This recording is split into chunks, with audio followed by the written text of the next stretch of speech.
go. Now it is being recorded.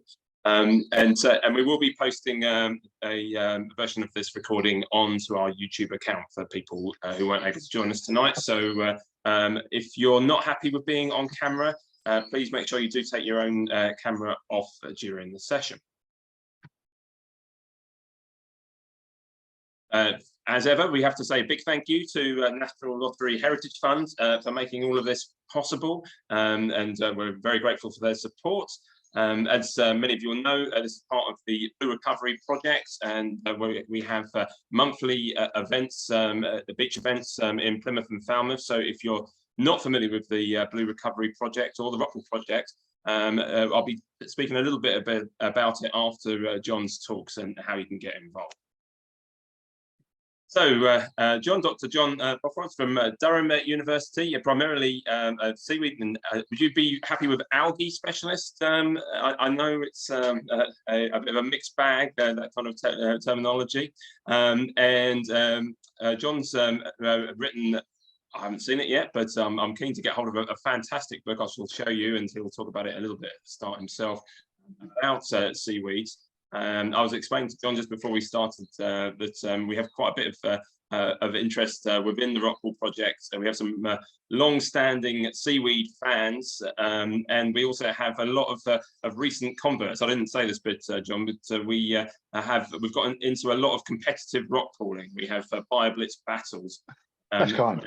We have teams competing against each other, and species records have different points depending on how commonly recorded a species has been.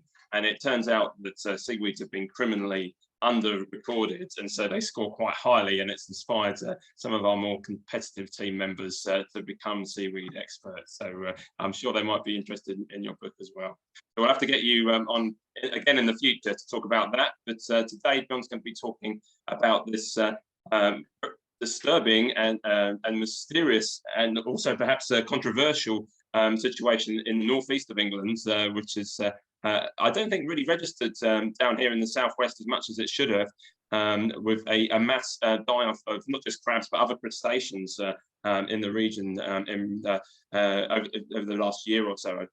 So John will explain more. Well, John's talk will be all about that. And I won't talk too much about this book, firstly, because I haven't actually seen it, but I am very excited by the prospect. And I know that John is going to be speaking a little bit about it at the start now. So, John, would you be happy to take it from here? Yeah, I'll just share my screen. Please do. Yeah. And get go. Can I just check actually before I start? I'm obviously being lazy, and welcome to my living room, everybody. It's my living room. And I'm sitting idly in my living room, a decent distance away from the screen. Can you all hear me? Okay. If you can't hear me, dump something in the chat box or put one of those little emojis up looking miserable. And also, if at any point you want to ask a question, put it in the chat box. I'll keep the chat box open so I can answer it during the talk. What I'll do is rattle fairly quickly through, and then feel free to ask questions after. So I'll just share my screen now. Share screen, and hopefully you should all see my seaweed book turning up on the screen. Excellent. So as Ben was saying, my name is John Bothwell. I work on seaweed. I write books on the stuff. It's all very interesting, but I'm not going to talk about seaweed today. Instead, I'm going to talk about dead crabs. And the reason I'm going to talk about dead crabs, even though I work on seaweed, is because of various events that have been happening in the northeast over the past couple of years. This is one of the beaches in the northeast. We'll see in a minute why we think those things are happening. As Ben said, this is something that is actually, you have had some mortality events in the south. I think in 2015 there were some off Bournemouth for various reasons, which we'll go into. So the three things I'm going to talk about are, first of all, what actually happened. Second, why did it happen? And third, actually, who cares? Why does it matter? A bunch of crabs die off some port in the northeast, so what? And I'm going to try and convince you that actually it's really important. I hope. So let's start with what actually happened. That's a story that is fairly easily told.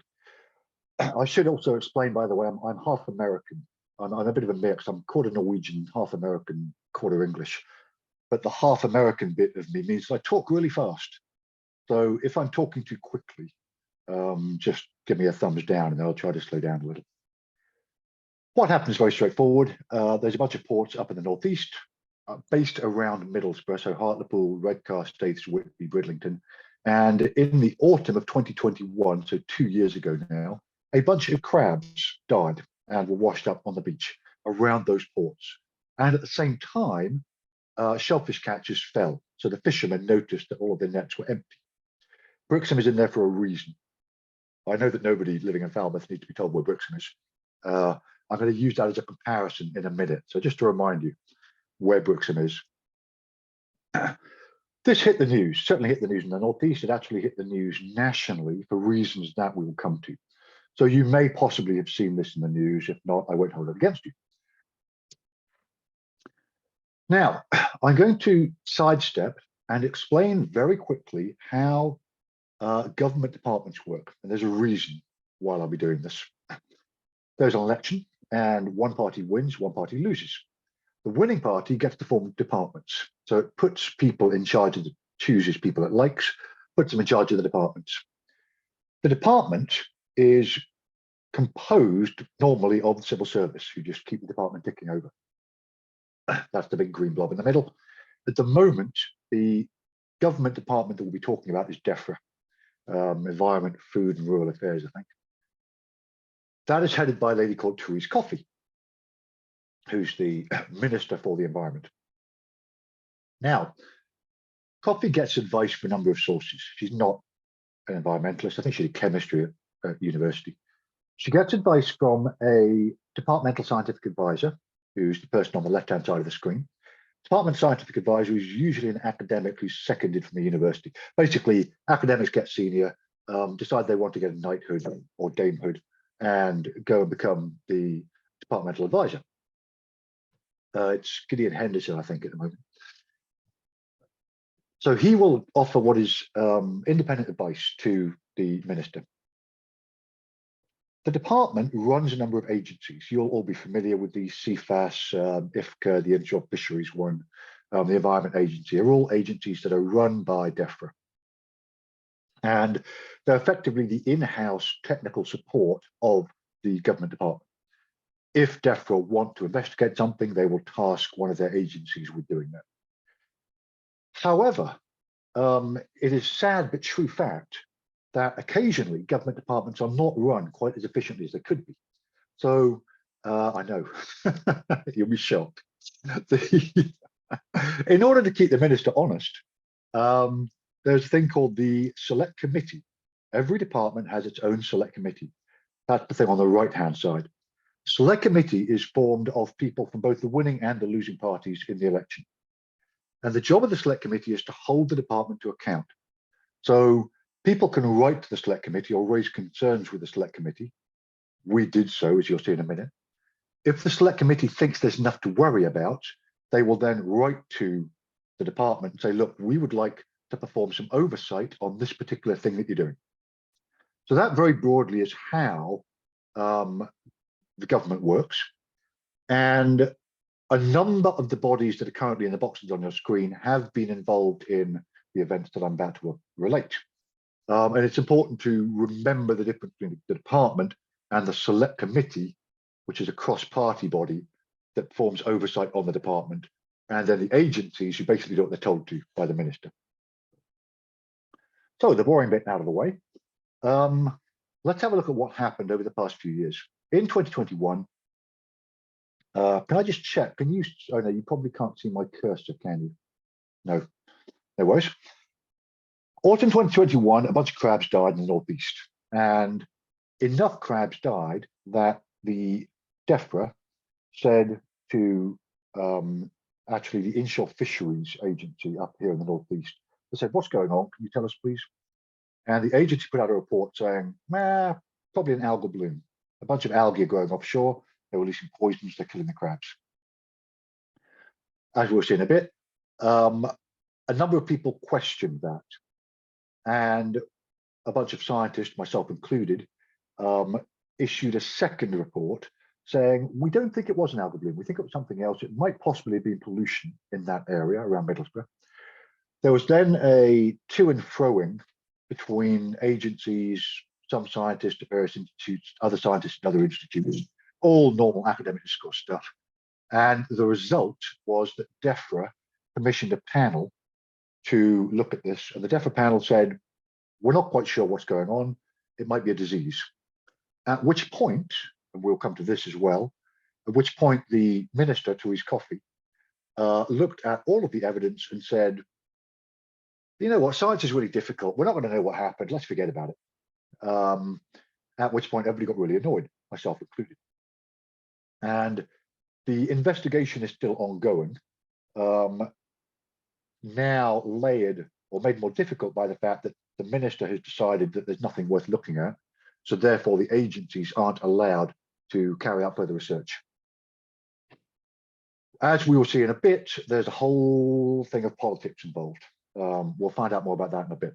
So basic events, bunch of dead crabs, scientific disagreement over why the crabs died, and then government inaction for reasons that are debatable. So why exactly, why did the crabs die? Why did this actual mortality event happen? The short answer is we're not sure, but there are a bunch of possible explanations. Now, I'm going to sidestep again. A couple of months back, I went for a walk. This whole crab thing was kicking off, and I was getting lots of messages saying, can we talk about crabs, please, from various newspapers and radio shows and so on. And I just wanted to get as far away as I could from crabs. So I went on a holiday with a friend of mine who lives in Aberdeen, and we went walking across the Cairngorms. This is us in the Cairngorms, crossing a company called the Laird Grew, the Pools of Dee. Cairngorms is obviously a big mountain range up in Scotland. We were inspired by this book called The Living Mountain by Nan Shepherd. And if you look at the map on the right-hand side, you'll see a couple of rivers, one running across the bottom, that's the River Dee. There's another river, the River Spey, running up to the top left. And we walked from the Dee up across one of the main passes through the Cairngorms to the River Spey, a thing called the Laird Grew. Big pass, very nice. And up in, we walked to a town called Aviemore, which is one end of the Cairngorms. As we're walking into Aviemore, you walk along a road and you cross over right in the center of that map. There is a big thing saying FB, footbridge. That footbridge is the old road bridge. And as I was walking across this footbridge in the middle of nowhere in Scotland, it's like hundreds of miles, about as far as you can get from Teesside and still be in the UK. Falmouth and Teesside, in fact, sorry, Falmouth and Scotland, as far as you can get from Teesside and still be in the UK. And that is the big sign that was on the side of the bridge, constructed by the Teesside Iron and Engine Work Company Limited Engineers, Middlesbrough. So I couldn't get away from the damn place. Iron bridges have got the name, and it got worse. Once we got to Avonmore, then caught the train back to Aberdeen. Next day, I went to the Maritime Museum in Aberdeen, and there were pictures all over the wall of the Maritime Museum in Aberdeen of steam trawlers. Steam trawlers first developed or really popularized in Brixham in the late 19th century. Obviously massively extended the range of fishing fleets at the time. And as we'll see in a bit, both the iron bridge built on Teesside and now in the middle of the Cairngorms, and the steam trawlers plastered all over the wall of the Maritime Museum in Aberdeen are directly linked to why this is important. So even when I was trying to get away from dead crabs off Teesside, I couldn't escape them, because underlying these deaths is a story about really the industrial history of the UK and about what we now value around the UK's coastline. So it's a lot more important, not just dead crabs off Teesside, as I hope I will convince you. So why did it happen? Well, when you see a lot of things dying offshore, there's only about half a dozen things it could be. It could be an algal bloom. Algae grow, release poisons, or possibly suck up oxygen, things die. It could be an extreme weather event, it could be pollution, it could be disease, or it could be all together or a combination of some of these or others. Let's have a quick look at the evidence. The agencies, DEFRA's agencies, looked at the initial event and said, algal bloom, nothing to worry about. And the reason that you don't need to worry about algal blooms is because they're basically impossible to stop. If you've got an algal bloom, governments love algal blooms because they can't do anything about them. There's very little evidence afterwards for them, so it's hard to disprove them. You can't really prepare for them, but just a hand of God. So not their fault. For those of you who don't know, algae are just, well, they're actually kind of the ancestors of land plants. We often call them cousins of land plants. Algae can either be very small or they can be very big. Very small ones are called microalgae, that's the plankton. Very big ones are called macroalgae, those are the seaweeds. Seaweeds and plankton are quite closely related. It's more complex than that. I know a really good book if you're interested in algae. I can recommend this book. But basically, they are marine photosynthetic organisms, algae. Related to land plants, more simple than land plants because they haven't evolved all these adaptations to living in air and on land. And my day job is working on algae. So I know a decent amount about them. And when I looked at the evidence that the government had put forward for why this was an algal bloom, it didn't quite fit. On the screen is the most simple bit of evidence. The image on the left-hand side is the image of the chlorophyll, so satellite imagery of chlorophyll in the sea just before the mortality event happened. And there is some elevation of chlorophyll. You can see brighter bits off the coastline, a couple of areas that are reasonably bright. One's off Scarborough, one's off Whitby. However, a few months later, this is now the image on the right, there were much more intense chlorophyll fluorescence, so much more intense signal, far larger numbers of algae and no mortality whatsoever. That is answerable. You could say, well, the image on the left was a different species of algae. It was a toxic species blooming. The image on the right shows a non-toxic species blooming. But there's no evidence either way. You can't tell from the satellite imagery whether the algal bloom is toxic or non-toxic. You need further evidence, and there was none. There's no evidence of toxins. There's no evidence of residual toxins. There weren't samples taken. We didn't have DNA evidence for the species that were present.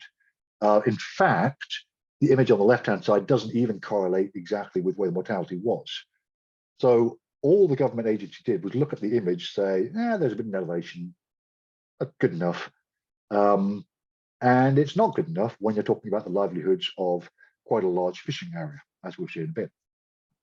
There were other bits of evidence that made it not look like an algal bloom. It was slightly the wrong time of year, to slightly unusual location, the weather conditions weren't quite right, etc., etc., etc. So if it was an algal bloom, it was an unusual one. And I wrote to fishermen. I said, well, I kind of disagree with the government report here, and I'm happy to go on record as saying that. And they said, well, finally, you should say that. We would like you to do that. So what else could it have been? And the story with the algal bloom, those of you who are fans of Sherlock Holmes, is the same story told in Silver Blaze, in which Holmes said, I'd like to draw your attention to the kidnapping of a horse, to the curious attention of the dog that was supposed to guard the stables. Curious incident of the dog in the nighttime. The inspector says, well, the dog didn't do anything in the nighttime. And Holmes said, well, that was the curious incident. We feel the same way about the algal bloom. The algae didn't do anything. There's no evidence they did anything. So the curious thing is, they're still dying. What caused the deaths? Brings us to the next thing, extreme weather events. Now, we know that extreme weather events can kill shellfish. There was one last year up in the Bering Strait. There was a mass death of, I think, something like 12 million crabs didn't appear in the Bering Strait when they should have. And that was linked to an extreme weather event. The temperatures had risen, global warming up in the Arctic, and the crabs that should have developed from juveniles into adults just didn't develop. So extreme weather events can cause crab deaths. But note, in this case, it's not killing crabs that are alive, it's just not allowing young crabs to develop into adults. So slightly different pattern of mortality. But extreme weather events can kill crabs. The problem with that story is there wasn't one in the northeast at the right time. The temperature went down a bit, but nothing serious. There were a few waves, nothing serious. There was nothing like the kind of extreme weather event that has previously been associated. The only one that was associated, you can see the big spike in December 21. That was storm something or another. Big storm swept in December 21, 2 months after the deaths. So there was no extreme weather event associated with the area at the time. We can rule that out. Could it be pollution? Well, that's where my story about the bridge comes in. Middlesbrough, I often, when I'm feeling a bit mean, I refer to Middlesbrough as the toilet of the UK. And that is actually a backhanded compliment. I'm assuming you're all in a house at some point. If your living room developed mold and you couldn't use it, you'd still be able to use your house. If your bedroom developed rising damp and you couldn't use it, you go and sleep on the sofa downstairs. If your kitchen didn't work, the cooker broke, you can get takeaways for a week. If your lavatory, if your bathroom broke, if your toilet broke, you can't use the house. It's the room in the house you don't want to spend any time in. It's the smallest room in the house, it's the ugliest room in the house, and it's the most necessary room in the house. Middlesbrough is similar. Middlesbrough is horrible, horrible place. It's just wall to wall industrial estate. It's got refineries. It's had 150 to 200 years of industrial development on Teesside.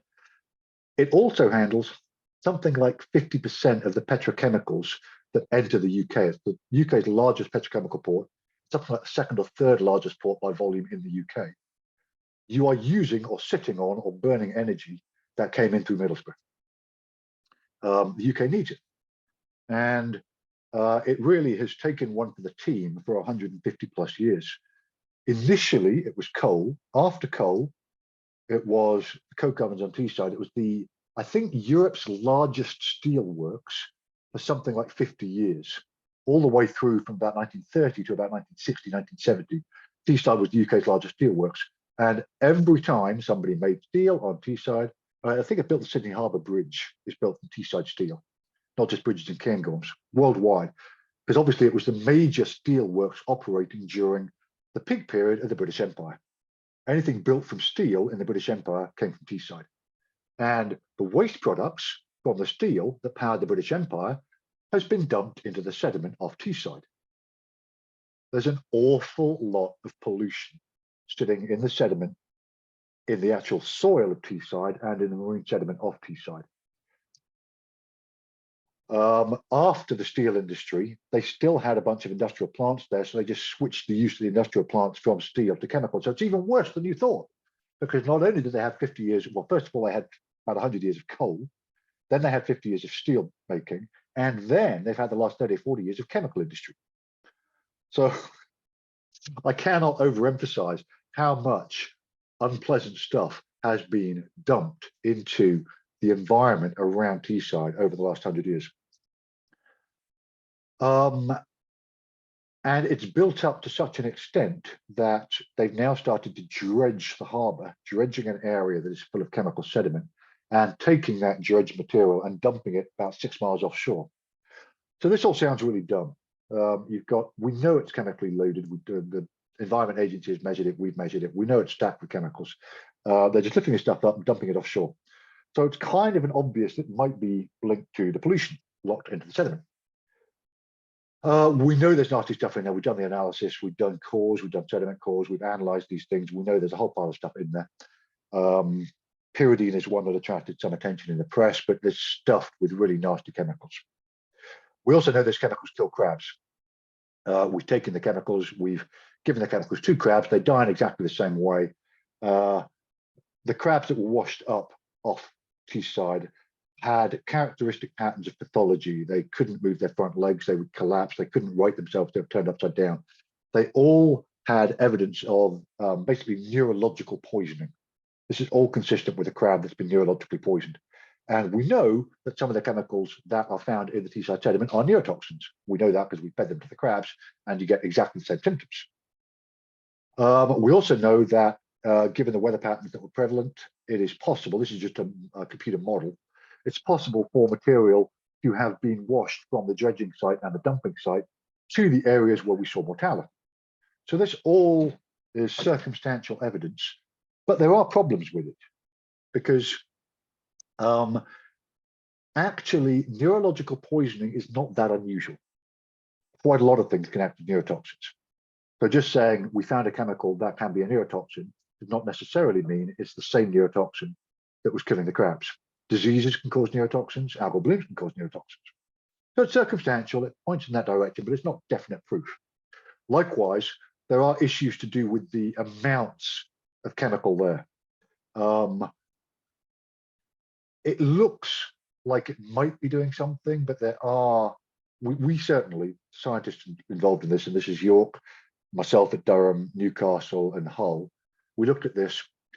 We found evidence that suggested that pollution might be involved, but we did not definitively prove that pollution is involved. What we said was, probably not algal bloom, could be pollution. Here's some evidence that suggests that pollution might be involved. This went to the DEFRA panel. The DEFRA panel disagreed and said, actually, we think the DEFRA panel, it looks more like disease. The DEFRA panel agreed, by the way, it wasn't an algal bloom. And the DEFRA panel were independent scientists appointed by the, this is where that block box diagram of how government departments work, I hope, will be useful. The DEFRA panel were independent scientists appointed by the government advisor, DEFRA advisor.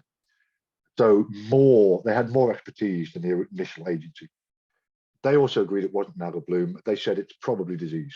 In fact, sorry, they pointed to Long Island in the States had a similar pattern of mortality about 20 years ago, in which they saw the collapse of the lobster industry, and that was shown to be due to a pathogen, a fungal pathogen.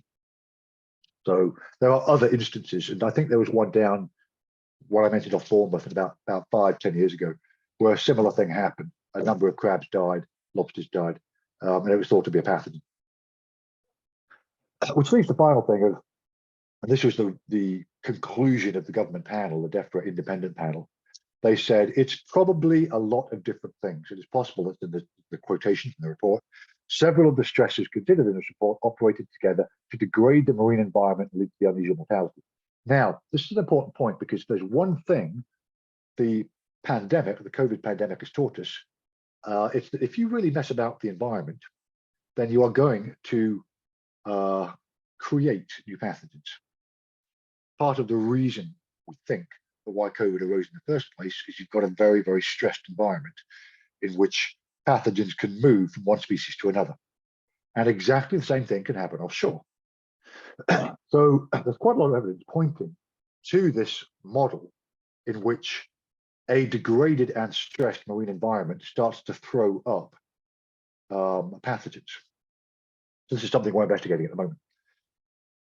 So why does all this matter? Well, it matters for a couple of reasons. The fishing has been going on off the northeast coast for about 5,000 years. This is from a shellfish myth about 5,000 years back. And we wrote to, this is now a letter from Tooheys Coffee. I hope you can read it. The important bit is the bit in the middle.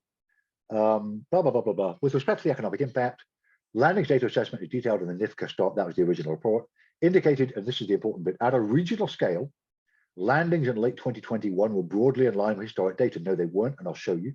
And a significant reduction in landings in October were not observed. No, they weren't, and I'll show you. This does not preclude the possibility that some highly localized fishing grounds suffered different mortalities. They did, and I'll show you. The stop monitoring report also found lobster landings at a regional level were in line with seasonal expectations. No, they weren't, and I'll show you. So that paragraph is basically a lie from start to finish. That is the from the minister to his coffee. We got very annoyed with this for reasons that I will show you in a minute. Now, very quickly, we're getting there, we're almost done. There's a song written in 1863, I think, by Edward Gordon, Cullicoat's Fish Lass, just a broadsheet song. And Lass is singing this. There's a Cullicoat's Fish Lass just north of Newcastle Cullicoats. That's the Geordie accent there, supposedly. I'll supply you with flatfish, skate, or fresh ling, and sometimes whelks, crabs, and lobster. Now, the order is important there. She says, first, I'll give you fish, flatfish, skate, or ling. And if we haven't got any fish in, then we can dredge up some lobster or some shellfish. Fish first, shellfish later. That was 150 years ago. And that thing, by the way, was Winslow Homer, the American artist, spent 6 months in Cullicoat's painting. He painted Cullicoat's Fish Lass. That's one of his paintings. That order is important because the steam trawler that I talked about earlier in Aberdeen, first really developed by Brixham trawlers, the steam trawler flipped, basically removed those first two lines of the Colour Coat Fish Lasses song. There aren't any fish left in the North Sea anymore. There's no skate left. There's no skate. There's no finaling. The steam trawlers swept the North Sea clear of any kind of pelagic or demersal fish. Those fisheries do not exist offshore around the northeast. They do up north, up by Scotland and Iceland, but not in the North Sea. And on the screen now is a diagram of the landings data. The bottom left is Brixham. This is why Brixham is important. Top right is Whitby as an example. The important thing is we've got red, green, and blue plots in the diagram, and those shows landing data over the last, whatever, 10 years. The blue are shellfish. The red are demersal, and the green, I think, are pelagic, I think. You can see that Brixham catches quite a lot of shellfish. The blue graphs show some signal, but they also catch quite a lot of fish. Red graphs go up. So Brixham is relatively healthy because it's got a fairly broad repertoire of catches fish and shellfish. Compare that to Whitby. Whitby catches nothing but shellfish. There's no fish, there's no demersal, there's no pelagic. The only industry going off Whitby is shellfish. And the same thing for all the other fisheries off the northeast coastline. They only catch fish, shellfish. And not only do they catch a lot of shellfish, these are some of the largest shellfish fisheries in the UK, certainly the inshore fisheries. So they're not just small. That line in the minister's letter about small-scale regional fisheries, no, they're not. They're really big. Some of the most important fisheries in the UK in terms of inshore fisheries. There's nothing else being caught there, and they're really big. These are important fisheries, and they're not catching anything. Now, this is the agency report the government cited, and we've got a couple more slides and then we're done. This data was used to suggest that there was nothing to worry about. And they said the orange line is the landings data, and it's about the same as the blue line, nothing to worry about. Now, some statistical geekery. I looked at that and I immediately thought, right, the analysis hasn't been done properly, thing number one. And thing number two, they're fudging it, and I'll explain why. This is from the agency report. Thing number one, the analysis hasn't been done properly. How do you know that? You can look at that data, and without even, you don't even need to read anything else. You look at that graph and you think it's wrong. The analysis is incorrect. I'll explain why. Just go back to that one. Look at January, February, March in the middle, or heck, look from October to March in the middle. What you've got is a bunch of data points, and you've got an error bar on the data points. Now, this has been drawn in Excel. You can tell it's been drawn in Excel by the way it looks. And Excel is not a great statistical program, which means that 10 to 1, that what they've done here is fitted the mean and the standard deviation, which about they did. It says it in the legend. Standard deviation, what that thing is telling me is the standard deviation dropped below 0 between October and March. What does standard deviation mean? This is for landings, fish landings.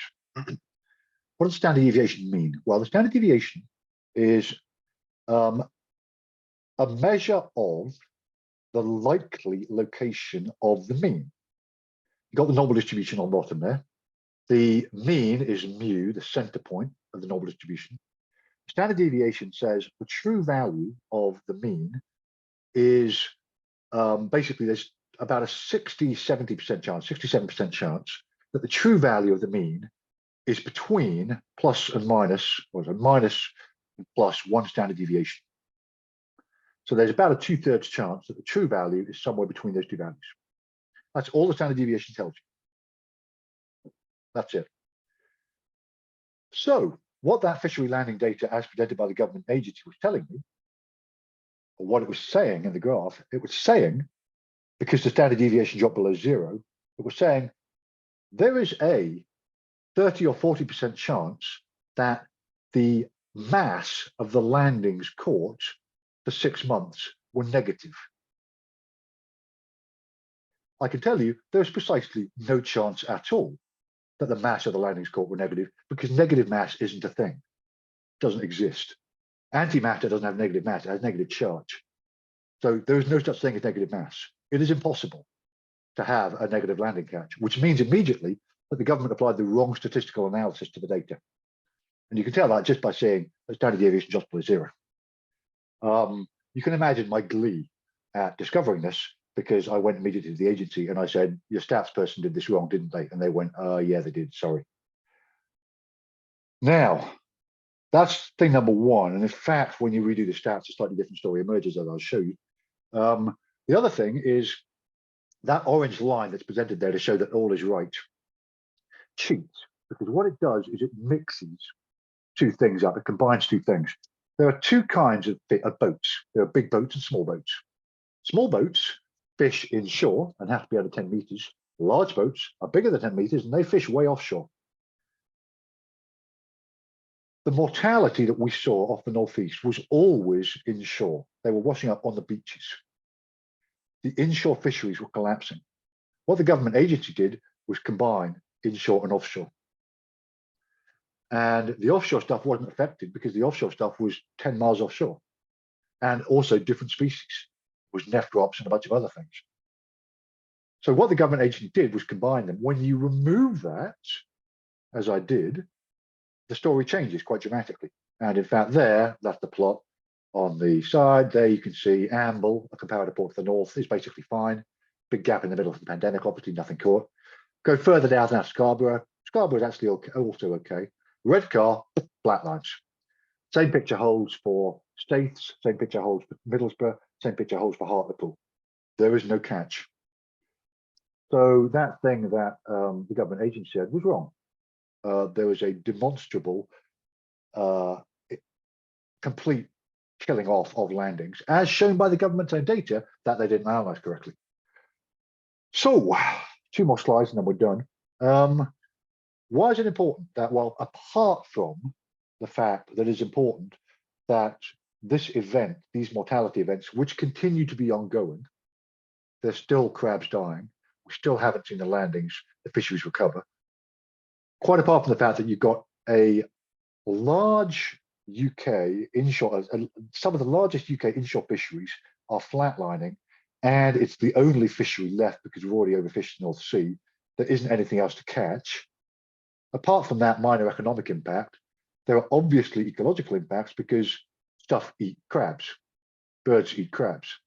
A whole bunch of other things in the marine food chain, food web, depend upon shellfish being present. It wasn't just crabs, it was other kinds of shellfish. And what is now happening, what we're seeing on the shoreline is a switch. The dominant species present now are all of the mopper uppers. So the worms are going up in numbers, etc., etc.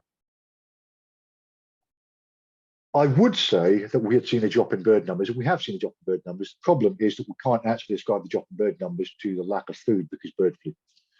Bird flu has just completely wiped out bird numbers all the way around the UK coast anyway. So it's extremely hard, and we are unable to statistically pull out a signal for bird flu, but we are seeing effects on other shores. So just to finish, last slide. The overall story is a slightly depressing one. The fisheries are still dying. They haven't recovered. We don't know why.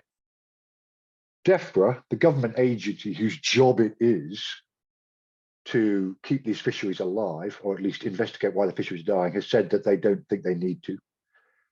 Why do they do that? Now, this is where I get slightly cynical. It was a complete win-win. If I were the minister in charge of something, what I would have done would be this. I would say, I would write to the government, chief government advisor, and say, how much money do you need to solve this? Or at least work out what happened. The scientific advisor would say, we need $500,000. I would then, as minister, say, okay, we'll give you $250,000, and which is not enough to solve it, but it is enough. It doesn't really matter. It's peanuts in a government budget. It is enough to be able to say, we're investing $250,000. And then from then, for the next 5 years, anytime somebody asks what's happening, you just kick the ball into the long grass and say, an investigation is ongoing. Why didn't they do that? I don't really understand. It's just an easy political win. And I don't know why they didn't do it. Nobody else fully knows why they didn't do it. However, one thing that is important to note is that there is this thing called a free port. So the industrial development of Teesside is the current government's flagship project for renovating marine areas. And this is why you should care about crab dying off Middlesbrough. The Freeport idea involves deregulation of environmental protection in areas that the government thinks need industrial development. And there are some in the south. So Bournemouth, Portsmouth, Plymouth, etc. When you deregulate and when you pull funding to actually look at what happens when things die, things die. So we're stuck in this slightly vicious circle where the Environment Agency, and I know people at CFAS, I know people at the Environment Agency, they were expecting to be asked to investigate this. They were as surprised as I was that DEFRA said no funding. What we've actually done is crowdsourced it. So we have got money from crowdsourcing it to various people in North Yorkshire. And we, the scientists involved, Durham, Newcastle, Hull, York, we're doing the work anyway. We went out with the fishermen, we sank cores, we're doing the analysis, we've got this analysis going. We're following all this up. We're doing it basically as a side project, but we're doing the work that the Environment Agency should have done because they weren't funded. And it's important because basically, very simply, the UK coastline has looked after us. We're an island nation. UK coastline has looked after us for 5,000 years, and we kind of need to repay the favour. And at the moment, we're not. We have dumped crap offshore since the start of the Industrial Revolution, and we haven't really cleaned it up. And if we're not very careful, it's going to kill stuff. So that's why I look at very much at Teesside as the canary in the coal mine, really. What is happening here is going to happen elsewhere. Probably first place it's going to happen is going to be Milton Abbot down in Wales.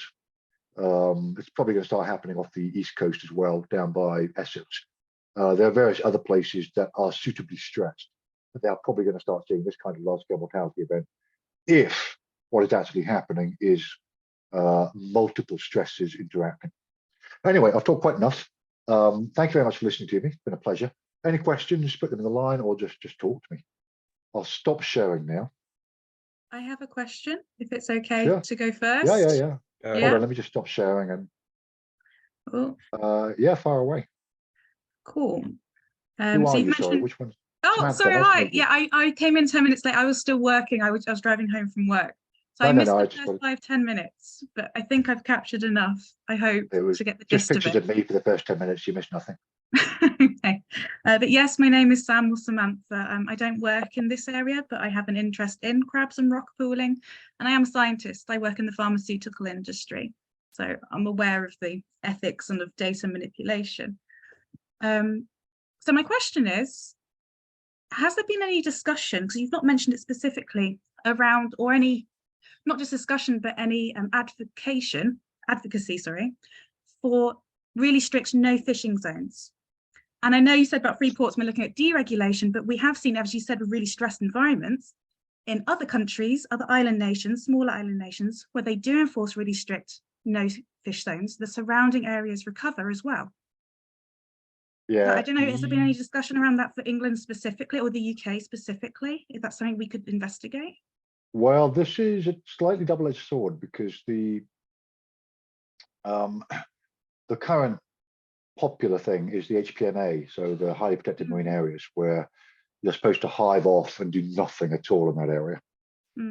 And that's a no-go because as part of the development of the port, well, this is one of the reasons why the whole pollution issue is possible.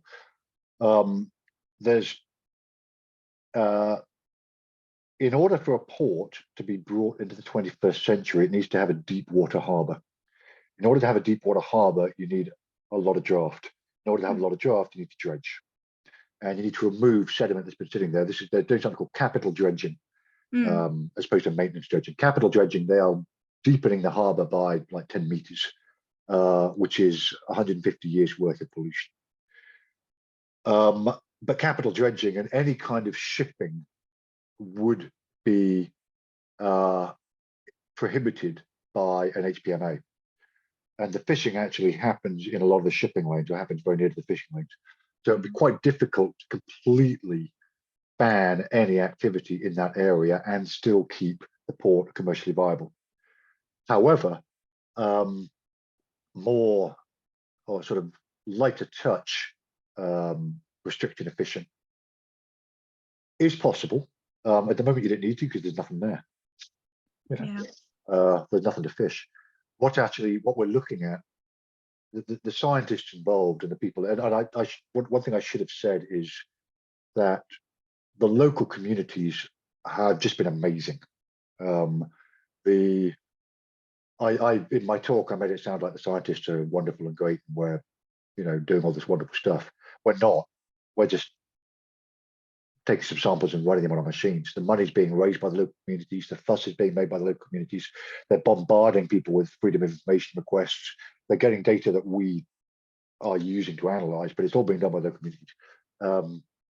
So there's this really engaged local community who have basically just had enough. They're fed up with the coastline. So there were some incidents where dogs were falling ill, surfers were ill. Saltburn in the middle of the fishing area is a really big surfing area. It's got cracking breaks, and a bunch of surfers were ill for a few weeks immediately after one of the dredging events. So there's issues going on here. So the local community are really engaged, doing a fantastic job. And what we have been saying to them is, look, actually, we are kind of shutting the stable door a bit late here. What we are probably going to have to do is start looking at some kind of restoration ecology approach. So we've got a connection with, I showed Whitby. Whitby has got a lobster hatchery, and which was based actually on the one in Padstow. And we're going to try to restock the lobster beds in the areas that have been affected using lobsters, juveniles grown in the lobster hatchery. So yes, you could restrict fishing. The time to do that is not now because there's nothing left to fish. The time to do that would have been several years ago. It's a possible option. Okay, just to follow up, you mentioned about lobsters. I realised that the graphs you showed is just lobsters and crabs. Will it be okay to just reintroduce them as a monoculture, just lobsters? Do you need any more biodiversity to make that viable as a long-term solution? Yeah, any more seaweed. We're working on that too. Okay, cool. So one of the things that we're thinking about doing is the fishing community there. They've got a bunch of boats. They're really good with boats. So we're saying, well, look, actually, what we could be doing is starting to think about things like seaweed farming. So you could start to diversify and actually start thinking about stewardship a bit more actively. You could grow the seaweed that would then help to protect the lobster beds, reintroduce the lobsters, etc., etc. And this actually links to one of the reasons I was showing all the pictures of, fish lasses and images of people fishing is, as with Falmouth and the areas in the South Coast, there's a lot of the heritage of the Northeast is based around fishing, and is people think of themselves as a fishing community even if they haven't been fishing. All of the buildings along the coastline, they're all fishing buildings. There are nets up in the pubs, that kind of thing. So in terms of the cultural heritage of the area, they want there to be fishing kept alive in some form, even if it's a lower form, even if it's sport fishing. But it's important to the identity of the area that fishing is retained or supported in some way. So yeah, we're looking at that, but 5-10 years. Okay, thank you. Thank you very much, Samantha. We've got a question from Rebecca Hill as well. Yep, sure. Yeah, so hi, just to introduce myself, Rebecca, I'm the campaigns manager for Grassroots Activists, the campaigns arm for Wild Ideas, conservation non-for-profit. I just want to ask more about like the advocacy kind of things, because it would be great to collaborate with people like yourself or the Rockpool Project on a campaign to do with like this issue. What should be the main message do you think would be most effective to like ask the government? Should we be calling for like a ban on dredging, or should it be like more on like or should we all be focusing on, at the minute we need more research on it, and what do you think would be the best way to bring more awareness and engage people in the issue? Because at the minute, there's been like obviously a few headlines, but I'll be honest, it was the first time I heard of it when I saw the advertisement for the campaign. So how was the best way to bring awareness to it, basically? Well, the honest answer is you would know better than I do. However, what we did initially, one of the reasons why this gained some traction is the initial thing was pitched as deaths off Teesside, and I am slightly pessimistic here. I don't think anybody cares about Teesside. It's just a hole.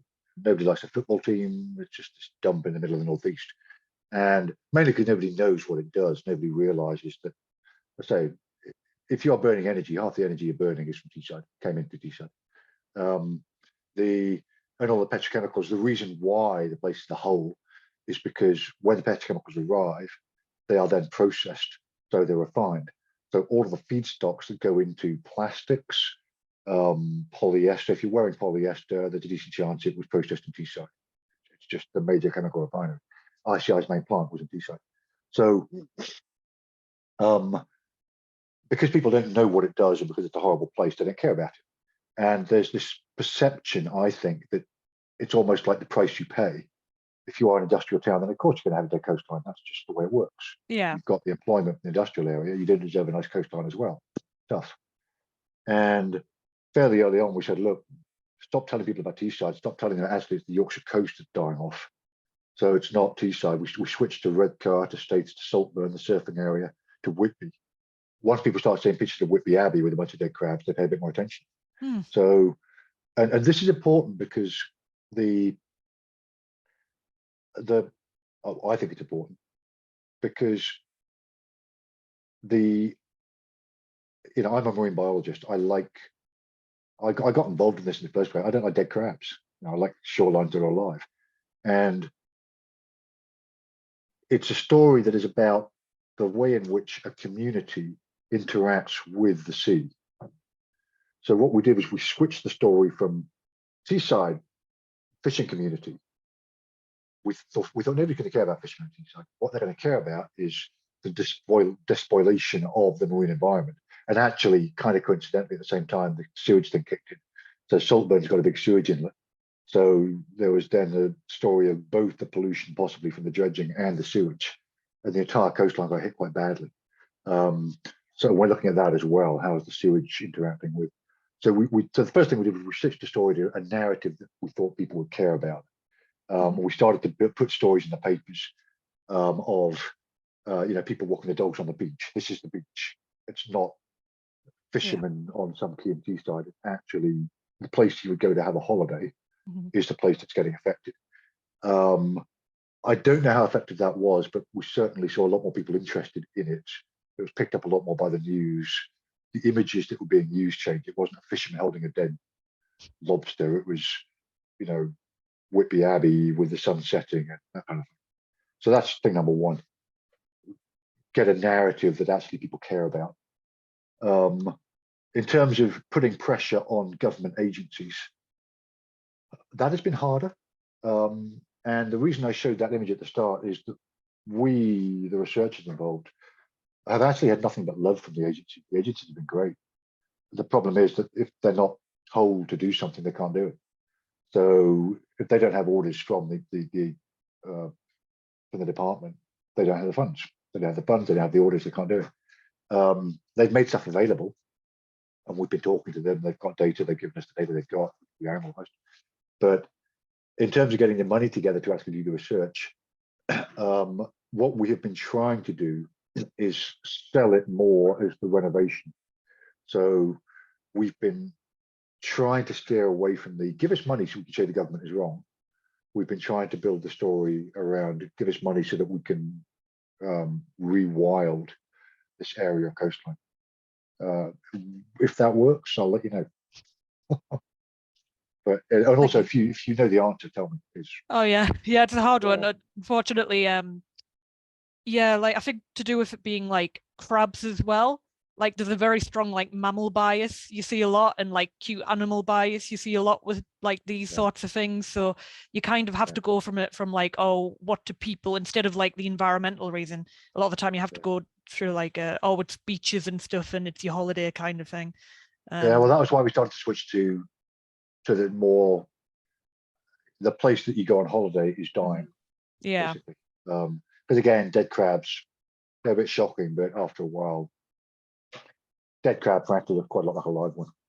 Yeah. Particularly if the image isn't. And one of the things, problem with the crab image is that the crab thing actually picked up a lot more on Twitter, because Twitter you can post little videos, or TikTok or whatever it's called. I'm too old for TikTok, obviously. I still think Twitter was cool, but if you can post an image of the crabs, a film of the crabs, then actually it's quite shocking, because they do look like they're drunk. They sort of stumble around. They're obviously distressed. Yeah. And that doesn't come across in a newspaper photo. So for the stuff where you could put an image, a film up, we put the crabs. But for stuff where you couldn't put a film that was still image, we use beaches. Yeah, that sounds like a good idea, to be honest. Yeah. Thank you for your question, Rebecca, and thank you. Can we just give John a round of applause for what I thought was an incredibly way of telling the story. I mean, really explained it so eloquently. So thanks very much. Thank you for everything that you're doing, basically, because if it's not for people like you, then this stuff doesn't even get looked into at all, basically. Well, somebody asked me this. We actually had a film crew doing it because they were quite interested in this, and they're telling a story about Teesside and the general area, and they said, "Well, look, why do you care?" And why? We have put quite a lot of time into this, and the answer was, well, first of all, bluntly, the government and the people doing the development of the industrial site basically can pay people money to believe them, and local communities can't. So you kind of need somebody to believe you. So we thought, yeah, okay, well, we'll believe you. And then the question was, well, why do you believe fishermen? And the answer to that, because, you know, I caught a fish this big. The answer to that is, you may or may not know that modern biology as a discipline was founded. The first biological book was written about 2,500 years ago by Aristotle, History of Animals. And there's another really good article about that, written about 15 years ago by me. You can dig it out. But and that is actually based on observations from fishermen. What Aristotle didn't go out and make the observations. He just went to the local fish market and said, "Look, I'd like to know more about lobsters. Can you tell me about this stuff?" And the fisherman said, "Yeah, sure, I've got one here. Let's open it up and have a look." And Aristotle just wrote down the observations. So, you know, if believing fishermen is good enough for the person who basically founded biology, then it should be good enough for the rest of us. But the one thing, just to finish, is I'm really easy to find on Google. So if anybody has any questions at any point that you've got to ask, feel free to drop an email anytime. At any point, I'd be happy to answer stuff or chat about this. Thanks very much, John. And yeah, Otherwise, I have a few questions, but we're kind of running out of time now. Before, no problem at all. Before I let you all go, just to explain, and Rebecca's question sort of segues it nicely into our own project. We're running at the Rockpool project down here in the southwest, which has been inspired by our citizen science community, looking at water. We're calling it a water pollution project to make it sound a little bit less like the poo project, because we're really researching the impact of sewage spills, which are of big concern to the communities down here in the southwest. And we are halfway through that. We're doing this project throughout this year, and over the summer, we are undertaking a number of wildlife surveys associated with the sewage research, and so we're in the middle of a survey period at the moment. So if you're located in Falmouth, even if you haven't got involved before, you're welcome to come and join us. We're doing surveys throughout the next few days at the various locations throughout Falmouth. We're also doing it in Plymouth. And Zach Russell up there is running the surveys. So we're looking for people to lend a hand surveying. We're surveying crabs and wracks for this survey period. And if you would like to get involved, then just give us a shout. If you got this email address down, there should be an @ sign, not a colon. Sorry about that. So bluerecovery@rockpoolproject.co.uk, and you can come and join us. The weather's lovely at the moment, so there's really no reason not to come out and join us on the beach and get involved in some of these surveys. They're relatively simple, these surveys that we're focusing on this week, so it's a good time to get involved. We'll be doing further surveys in July and in August, so do check out our website to get involved with them in the future as well. Just a little bit of further news for the sewage pollution project. A big bit of news for our Plymouth team, in that the Surfers Against Sewage app, which alerts us when there is a sewage incident taking place. Thankfully, because of the good weather, we haven't had any down here for quite a while. But the Firestone Base site, which is the home site for the Plymouth team, has just been added to the Surfers Against Sewage Safer Sea Service map. So make sure you get that app and you subscribe to alerts to that site if you are involved in our research there, or even if you're just interested in and being aware of what's going on at that site.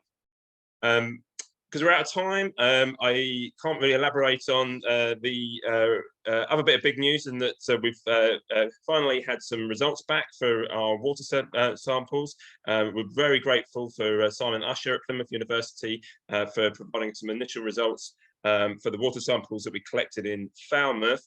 This initial analysis has been all based on elemental testing, so testing of 15 different elements, most of which I wouldn't necessarily associate with sewage pollution, but it's been interesting to get the results for these different elements, and the analysis that we will do is to see if they are related to the patterns of sewage pollution that we've seen. I've just been doing the first, a lot of these elements, I'll be honest with you, I'd never even heard of before. I've done some initial analysis. I haven't got time to go through it now, but we do our citizen science meetings every Tuesday. So I'll send you guys all an email, so you're welcome to join us on that, and we'll have a look in more detail about the analysis that I've done so far and hope to do in future. And just to mention that all that analysis I'll be putting onto our GitHub site as well. So if there are some people like me, data nerds, that like doing a bit of analysis, the data and the analysis itself will be shared. So you're welcome to take your own copy and have a go and see if you can pull together some interesting results yourself.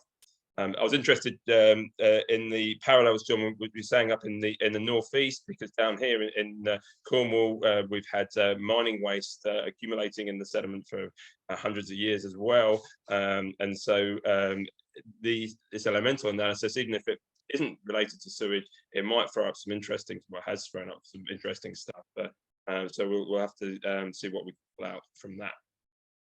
And finally, just to mention other upcoming events, we have our monthly community beach days in both Plymouth and Falmouth. So do come along and get involved in that. Check out our Eventbrite page to see the details of that. And we also have next month Citizen Science Forum. So we've got Jess Morris from Surfers Against Sewage, the regional Southwest regional rep, to talk about the work that Surfers Against Sewage are doing down here. And that's John, he's already been. So thank you very much once again, John, and thanks for everybody else for joining. Do stay in touch, and thanks very much, John, as well, for agreeing to take questions in the future. So I think I'll be following up on that myself. Great. Thanks very much. Cheers, guys. Pleasure. Pleasure, Rebecca. Pleasure, Laura. Bye. Thanks all. Bye. Yes. Yeah, thanks very much. Thanks for I should also say thank you to Christoph for getting John involved as well. If it wasn't for Christoph, this wouldn't have happened. Yeah, well, I'm not going to thank Christoph. You know him well then. You're not in my progress committee meeting, though. I can say what Exactly, you like. yeah, I was just trying to do a favour, and then you ditched me, you know. I knew you were only been polite for a reason. I'll see you around.